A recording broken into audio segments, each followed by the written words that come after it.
Arabic multimedia channel में आपको खुशामदीद कहते हैं। आज हम क्लास 9 मैथमेटिक्स में डे 20 पर बात करने जा रहे हैं। एक्सरसाइज हमारे पास 7.2 है चैप्टर 7 में। क्वेश्चन है हमारे पास सॉल्व फॉर एक्स। आपके पास एक एब्सोल्यूट वैल्यू है, आपके पास ये जो जिस इस शक्ल में लिखी होती है इसको एब्सोल्यूट वैल्यू कहते हैं। 3x - 5 is equal to 4। Absolute value को जब आप इक्वल करते हैं इक्विवेलेंट पे, तो एक दफ़ा उस साथ वाली वैल्यू को प्लस में और एक दफ़ा माइनस में लिखा जा सकता है। तो ये आपके पास 4 है, इसको इसके साथ एक दफ़ा प्लस में और एक दफ़ा माइनस में लिखेंगे। तो 3x आपके पास यही रहेगा, -5 उधर जाकर प्लस हो जाएगा। ये 4 और 5 जब ऐड होंगे तो 9 आ जाएगा। इसी तरह 3 जो है वो इधर मल्टीप्लाई हो रहा है, इसके नीचे आकर डिवाइड हो जाएगा। तो 3 3 9, आपके पास x की वैल्यू 3 आ गई। इसी तरह -4 से आप इसको सॉल्व करेंगे। -5 उधर जाकर प्लस हो जाएगा, 5 में से 4 माइनस किए तो 1 आया। 3 इधर मल्टीप्लाई हो रहा है, इसके नीचे आकर डिवाइड हो जाएगा। तो आपके पास सोल्यूशन सेट आ गया 3 और 1/3। अगला सवाल है 1/2 एब्सोल्यूट वैल्यू है आपके पास इज इक्वल टू 15। 1/2 इधर डिवाइड हो रहा है, इसके साथ इक्वल के उस तरफ जाकर मल्टीप्लाई हो जाएगा 15 से जब आप मल्टीप्लाई करेंगे तो 15 2 30 आएगा। फिर आपके पास एक एब्सोल्यूट वैल्यू उसी तरह से आपके पास आ गई। तो आप इसको इसके साथ एक दफ़ा प्लस में लिख देंगे और एक दफ़ा माइनस में, और ये एब्सोल्यूट का साइन रिमूव हो जाएगा। तो आपके पास आ जाएगा 3x + 2 इज इक्वल टू 13, और इसी तरह यही वैल्यू आपके पास माइनस में आ जाएगी। अब 3x इधर ही रहेगा, ये 2 उधर जाकर माइनस हो जाएगा, प्लस का था। 30 में से 2 माइनस होंगे तो 28 आएगा। 3 इधर मल्टीप्लाई हो रहा है, इसके नीचे आकर डिवाइड हो जाएगा।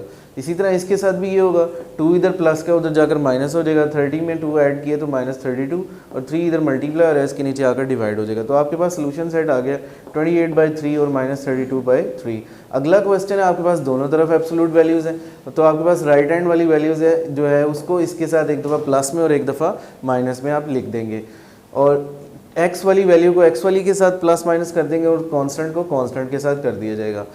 2x को 6x के पास ले जाएंगे तो ये माइनस का हो जाएगा। -7 इधर आकर प्लस का हो जाएगा। 7 और 3 ये 10 हो जाएंगे। 6x में से 2x को माइनस करेंगे तो आपके पास 4x आ जाएगा। 10 जो है 4 जो है इधर मल्टीप्लाई हो रहा है, इसके नीचे जाकर 10 के नीचे जाकर डिवाइड हो जाएगा। 2 के टेबल में इसे जो है वो डिवाइड करेंगे, कटिंग करेंगे तो आपके पास वैल्यू आ जाएगी 2 5 10 डिवाइडेड बाई 2। 5/2 आपके पास आंसर आ गया। इसी तरह आपके पास यही वैल्यू माइनस में भी मौजूद है। -6x को उठाकर इधर ले आए तो आपके पास -6x प्लस में हो जाएगा। 6 और 2 को ऐड करेंगे तो आपके पास 8x आ जाएगा।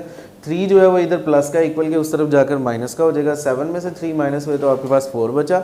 8 जो है वो इधर मल्टीप्लाई हो रहा है, इसके नीचे जाकर डिवाइड हो जाएगा। इसको दोनों को 4 के टेबल में कटिंग कर देंगे तो आपके पास 1/2 आपका आंसर आ गया। तो आपके पास सोल्यूशन सेट आया 5/2 और 1/2। अगला सवाल जो है आपके पास जो है क्वेश्चन नंबर 5 है। इसमें एब्सोल्यूट वैल्यूज़ हैं दोनों तरफ और ये 2 कांस्टेंट भी है। सबसे पहले इनको सॉल्व करेंगे। -3 जो है वो उधर जाकर प्लस हो जाएगा, और ये जो पूरी वैल्यू है माइनस की, इसको उठाकर इधर ले आएंगे। ये दोनों सिमिलर हैं, ये दोनों ऐड हो जाएंगी तो 2 आ जाएगा इनके साथ, और 5 और 3 ऐड हुआ तो 8 आ गया। अब ये 2 इधर मल्टीप्लाई हो रहा है, इसके नीचे आकर डिवाइड हो जाएगा तो आपके पास 4 आ गया। अब ये इस शक्ल में आपके पास आ गई जैसे पहले सवाल थे। अब इसी को एक दफ़ा इसके साथ प्लस में लिख सकते हैं और एक दफ़ा माइनस में।